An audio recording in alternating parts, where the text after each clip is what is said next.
Jimmy Butler makes his Warriors debut tonight against the Chicago Bulls in the Windy City, and we have learned the truth and the details behind how the trade went down. We'll discuss that on the front half of today's show. And then on the back half, is Golden State not done making moves? Is Mike Dunleavy still on the phone lines? In the offseason, we'll talk about that as well, as the Warriors might not be done. First, though, make sure you are subscribed to the channel because we're going to be live for this Jimmy Warriors debut in just a couple of hours. At 4:30 Pacific time today, we'll have a half-hour-long pregame show and then all get to watch together the debut of Jimmy Bucket. So subscribe and make sure you turn the notifications on.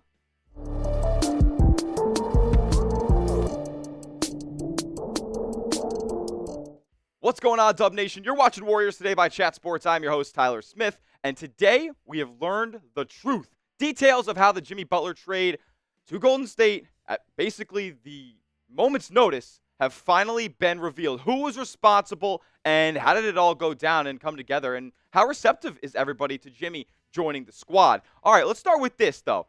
Joe Lacob, the Warriors owner, he came out with this and said, I've always loved him, talking about his competitiveness and drive to win, and compared him to Draymond Green and his winning energy and drive. I'm going to pump the brakes on Joe Lacob saying I've always loved him because, in my opinion, Mike Dunleavy was actually the one who made this trade go down. He was the one working the phones behind the scenes. He was always Mike Dunleavy's top target. And look at them together now. You don't see Joe Lacob up there. You don't see Steve Kerr up there.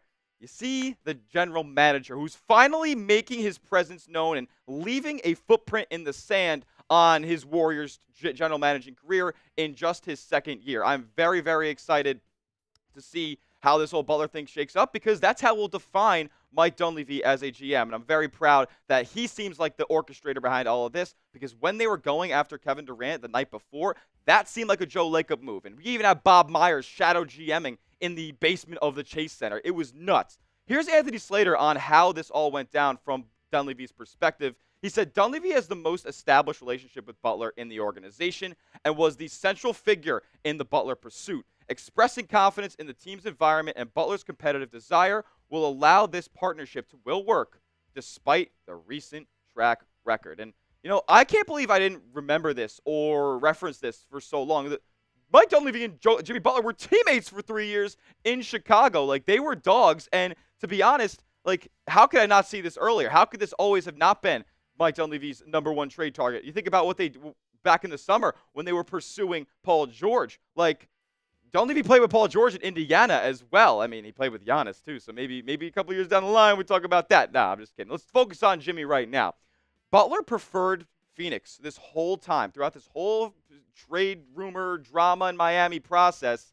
And Mike Dunleavy opened his eyes and said, hey, listen, we're going to care about you here in Golden State, and guess what? We're also going to pay you in Golden State. And that's more on Joe Lacob, obviously, opening the checkbook. We'll talk about that soon. But Mike Dunleavy opened his eyes to the possibility of playing in Golden State, being a focal point in the offense, and riding out the last couple good years of his career with Steph, Draymond, and the whole crew. Here's Jimmy Butler, actually, on the introductory press conference and what he said about joining Golden State. He said, this is a great choice. The best part about everything that came out with, the whole Miami drama is that I never say anything. So nobody knows what is actually going on because it never comes from my mouth. I'm happy to be here. I'm happy to be able to play basketball again. Meaningful basketball at that. Let's go, man. I mean, it's easy to be bought in when you're $112 million richer, but I'm glad that he's bought in. I'm glad that he's ready to play basketball. I'm glad that he's hungry in this pursuit of a championship that has eluded him his entire career. He's come so close 2 times before, and he just hasn't been able to get over the hump. And that was when he was the best player on that Heat roster. Now he comes to Golden State, where you could argue that he's definitely the second best player, but Draymond Green's an incredibly valuable piece to this whole puzzle as well. He's the top 5 defender in the league. He's the connector on offense, but Jimmy is going to go out there and attack, and they're going to run sets for Jimmy. Remember, Steph said that they're going to look at sets they ran in Miami and try to focus on what they can do with Butler and Golden State. And Jimmy spoke on that partnership and that pairing and his new teammates, Steph and Draymond. He said, they always play winning basketball. That's why I'm excited to be their teammates, and that's why we're going to go all in here over this next 2.5 season stretch. I'm fired up. We better see all smiles like this in this ESPN graphic in the Chicago debut of Jimmy, and then on Monday when they play one of the East's big dogs in the Milwaukee Bucks. So I'm fired up for this, and I hope the teammates that he's now playing with are fired up about it as well. Here's what Draymond had to say about it.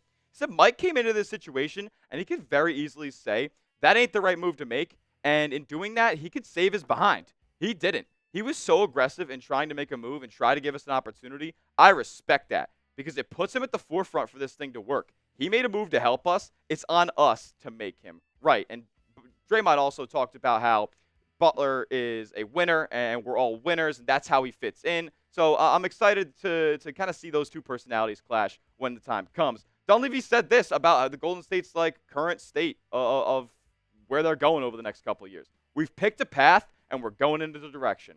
They're going all in. And I know they didn't make a deal on deadline day for Nikola Vucevic, but after dealing away Andrew Wiggins in the big deal for Jimmy, you still needed a little bit of identity. You still needed a couple of those guys who gave you, what this Warriors team is all about, Looney and GP2. They may be on expiring contracts, but you need to keep those type of guys in the locker room to make sure this whole thing sticks together. And I like the path that Dunleavy's going on. We'll talk about the path in just a little bit. But show some love to the new dub in town.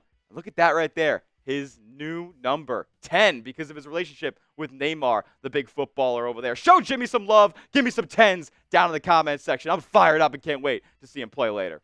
Next, though, is Mike Dunleavy not done yet? Is he still trying to be the MVP of GMs and go make another move this offseason and really go full-fledged all the way in, maybe even give away some future draft capital? That in a moment. First, though, I got to give a major shout-out to today's sponsor, and that's Prize Picks. Prize Picks is America's #1 daily fantasy sports platform with over 10 million active members, including yours truly. I was a customer before Prize Picks was even sponsoring Warriors today because it's daily fantasy made easy. I'm talking you can win up to 1,000 times your money on Prize Picks, so I'm always trying to get in there and win, and there's how you do it. Just pick a lineup of 2 to 6 player stat projections across literally every sport you could possibly think of, and just pick more or less, and you can watch the real winnings roll in real time. PrizePicks is always trying to hook you up with incredible deals as well, like a free $50 in your account when you use our promo code CLNS and place your first $5 entry picking more or less. And why don't you push your first $5 entry on the big game free pick coming up this Sunday? Patty Mahomes only needs to throw 1 passing yard.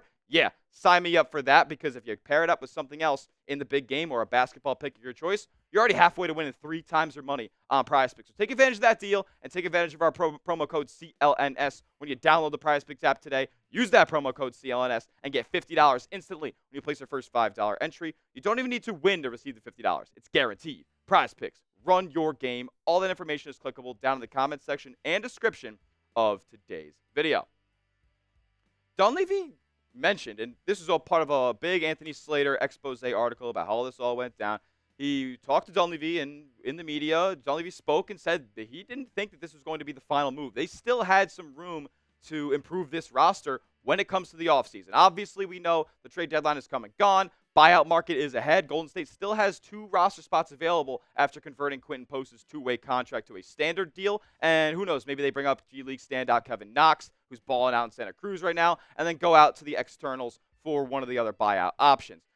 I think this could be a 2-year plan. They might see themselves in the postseason this year and say, hey, we need a little bit more. And Mike Dunleavy knows that. Here's what Anthony Slater had to say on it. He said, management still maintains a desire to sign Jonathan Kuminga to a pricey contract this summer. And that's interesting to me because Golden State's going to find themselves back into the luxury tax if they were to re-sign Kuminga. And maybe rightfully so, because he was balling out before he got his ankle sprain, and he's resuming on-court activity. He looks to be returning soon. Think about maybe a game or 2 after the All-Star break. We could see Kuminga finally back out there on the court for Golden State. And I'm excited for that to potentially be the case because we're going to see Jimmy Butler mentor Jonathan Kuminga and kind of mold him into the player that Butler ended up becoming after he was a really raw player in Chicago. And it's kind of crazy because Mike Dunleavy was ready to trade Jonathan Kuminga a couple of days ago. Here's Evan Siddery saying, before Kevin Durant shut down a trade to the Warriors, the Suns were set to receive Jimmy Butler, Jonathan Kuminga, multiple first and second round picks.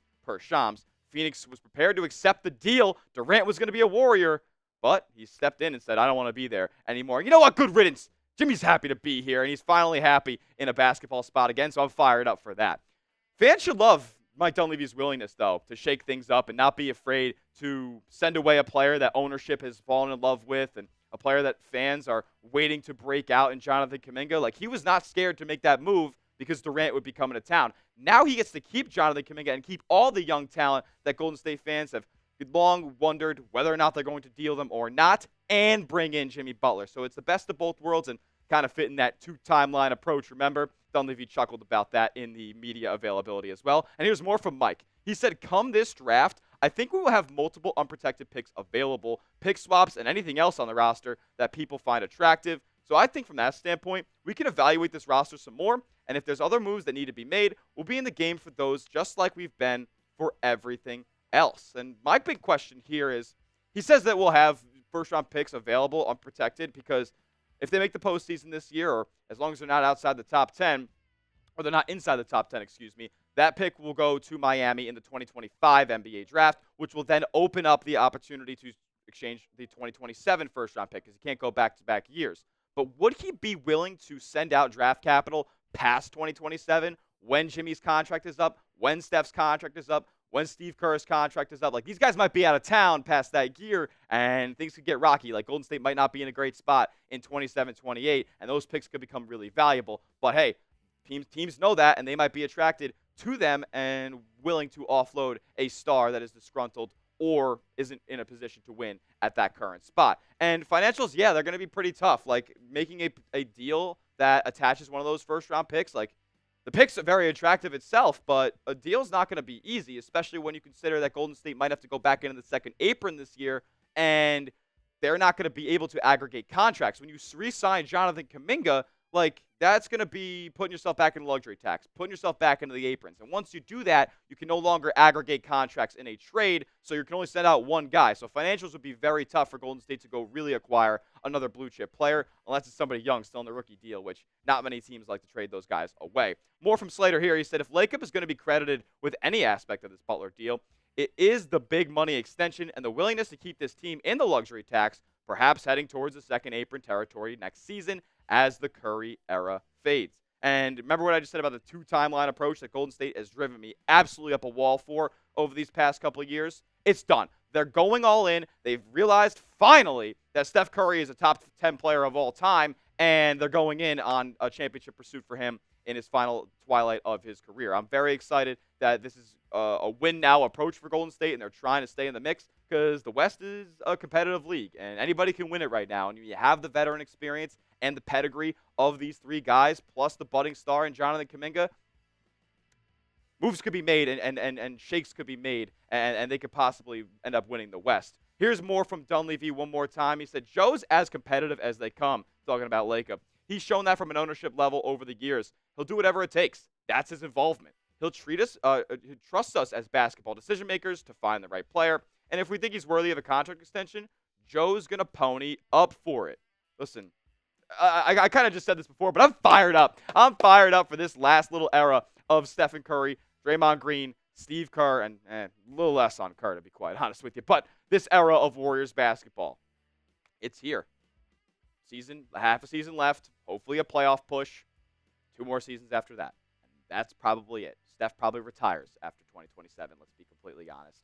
What is the ceiling for the Butler era Warriors? And I'm saying Butler era. I know Steph's still the best player on the team. I know he's still the face of the franchise. But this is different, man. This is different from 2022 when you had Poole and Wiggins, and even different from last year, and obviously different from the Durant days and the days before that. There's another big-time player in town now, and his name is Jimmy Butler. I'm excited. What do you guys think the ceiling for him is? Let me know down below. We can talk about it more on Twitter.